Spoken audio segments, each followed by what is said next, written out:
What's good, YouTube and Twitch? We're live streaming early because something has popped up over on the other section here. We've got Dragons of Legend, the complete series, the full spoiler. I have seen none of it, so this is going to be a live reaction, but I do want to remind people that Legendary Duelist Season 1's ratios made it so easy to get everything that the prices of the actual cards fell down real bad. Vendors are selling it under MSRP to where they're almost breaking even. So this has to pick up a lot of slack, but dice are a very good collectible in the community. I know us at Zodiac have sold dice for a pretty good premium, and then you have the actual elemental dice and other dice that Konami have done, such as the symbols for spells and traps that have been very popular on the secondary market. So this unironically could save the product. I would expect Tamias to be the most. Don't just give them, oh yeah, here you go. You could be giving away a lot of the value of your product if you're doing that. So let's go ahead and get into this.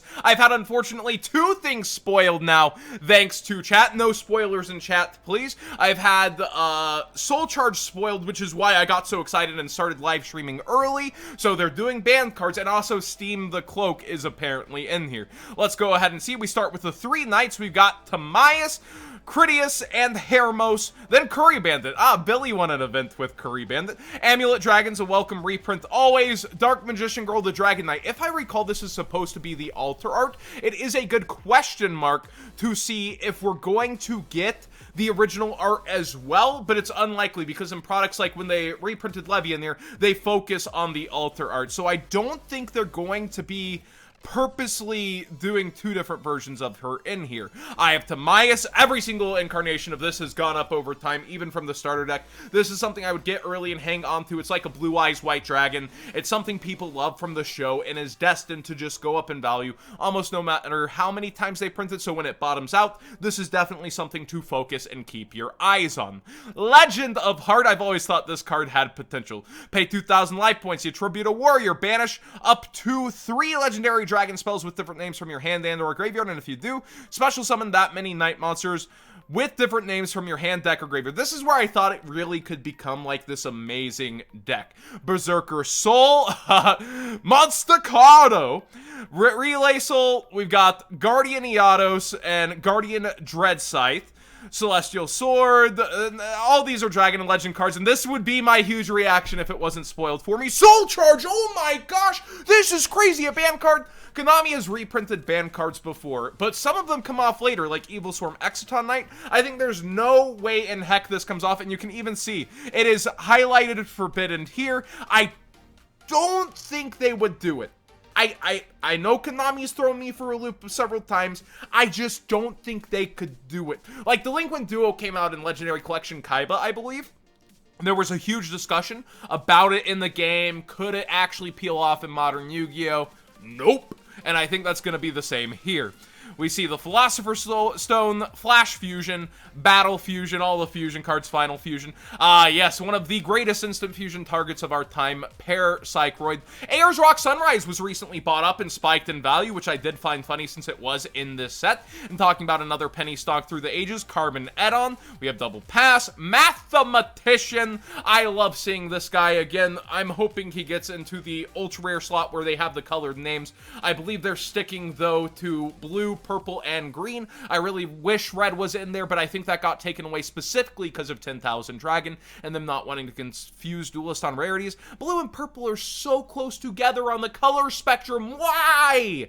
Anyways, my rants aside, I just think red would have been a cooler color to put on the ultra rares. Ra's Disciple also had spiked in price recently because you have Rage of Ra coming out and all the God card support specifically being more so around there. So nice to see it in here as well. Mound of the Bound is really funny in a lot of decks. It's something that aged well, if I recall, and it is a decent field spell. Level 10 or higher monsters on the field cannot be targeted or destroyed by card effects. If a level 10 or higher monster destroys a monster by battle and sends it to the graveyard, the player who controlled the destroyed monster takes an additional 1,000. When this card on the field is destroyed by card effect and sent to the graveyard, you can add a divine monster. So the best one to add there, Sphere Mode. Shooting Star is here. We see there's Steam the Cloak. He is not, supposedly is in here. Black Sonic is a card that was up in price for a while. They should bottom it out for a good time, along with the other Blackwing support. Shadow Impulse, Assault Dog, Gate Blocker is a funny one. This one had several buyouts in the past. It actually does several funny Floodgate things, and you can pendulum it out. Negate the effects of opponent's field spells. Your opponent can't place counters on cards. Your opponent cannot target other monsters you control with card effects. It's 3 different Floodgate effects on one level 4 with a big booty. It's kind of a funny one. Wiretap was somewhat iconic, definitely power cut by Red Reboot. Red Reboot's at 1. I still don't think you're playing Wiretap in Modern Yu-Gi-Oh! You see some of the different kind of train cards here, along with number 73 and C73, Rank Up Magic, Quick Chaos, and a couple others, and you get the hands, Fire and Ice hands. Love you, Corey. Amazing cards to see back here. This is a piece of history. I'm sure the secret rares will actually continue to look better, though, than whatever's going to come out of this pack. I may sound like I'm being harsh on this pack, right? And then when we get to the dragon cards, Mirror Force Dragon, Doom Virus, Timaeus, Tyrant Burst, Fang of Critias, you get to the iconic cards from the show. I just don't think this sealed product is going to have good value from what I'm seeing. They plugged in 2 cards that we'll get to. I'm guessing they're going to be towards the bottom because they're not really promos, but they're imports. We get Goddess Bow, Roulette Spider for Joey, Claw of Hermos, Lord of the Red, and yeah, none of these cards are just exciting reprint-wise until you get to Tomb Kingdom. Okay, right when I'm like, yeah, not much exciting. They skipped several sets to place it in here. They skipped the last Legendary Duelist. They skipped Toon Chaos. Of course it was going to be in here. Nice to see it. This is going to carry, oddly enough, might be the card to carry the set just because of how the secondary market works. But this should bottom it out for a very, very long time. We see Comic Hand, Mimicat. Where's the really good stuff, though? We've got Toon Chaos, like getting skipped over for that, and other sets like, where's, Prediction Princess, a deck I've tried to play many a time. It's kind of fun. Well, the Aqua, I've unironically lost to this deck more times than I'd like to admit, the Aqua Actress. I don't want to tell you how many times I've run into it while I'm doing a dumpster fire on stream or really bad deck building challenge, and this happens to be what I run it into, specifically when I'm playing those decks. I don't want to get into that rant right now. We get a couple of Performapals that nobody has ever seen played. The Odd Eyes Mirage did see a little play, though, at one point in time in its life. Raid Raptor Blade Burner Falcon, along with another Raid Raptor Napalm Dragonis. We see Tripper Mercury, Blazing Mars, Grand Jupiter, Uranus. I remember Alex Van Sant, I think, was the one who popularized this one in competitive play. Cyber Angels coming on through. Benton did kind of need a little bit of a reprint. It was getting up in price. Number 100 Numeron Dragon was actually a little bit expensive. So there's more than a couple. Well, it is a couple of reprints. It's not more than a couple. It's a couple of good reprints so far. Number 24 Dragulus and Crooked Crook. Nice to see in here. Galaxy Eyes Cypher Dragon. I do like the fact that it's here. This is one that kept being money more than it should be, despite extra reprints, and my least favorite archetype. It's the Flower Guardians.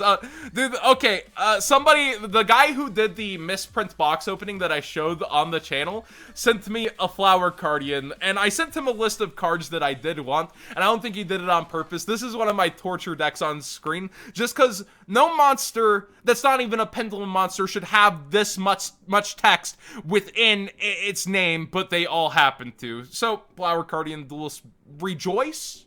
The Seal of Orichalcos makes its way in here. Special Schedule. Wasn't this an EU exclusive for a bit? And now we see it here as well. It got its reprint eventually in the TCG, like USA, I'm pretty sure. The imports. Right after Xy's import, funny enough.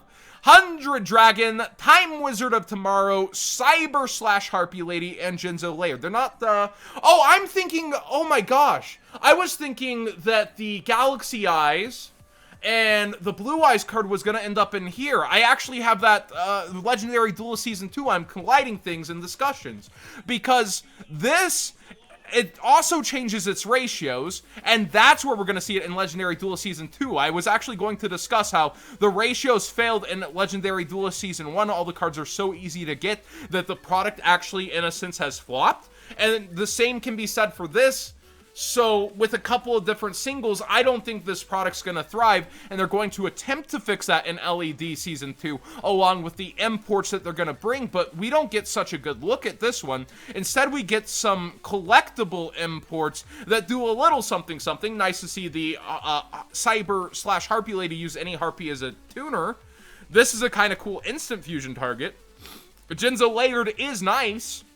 Hunter Dragon, we can, like, not talk about him, like, combos, but it is kind of weird to see that this is the selling point along with a few choice reprints, and I just don't think, on the success of what Legendary Duelist was, that other special edition couldn't do it.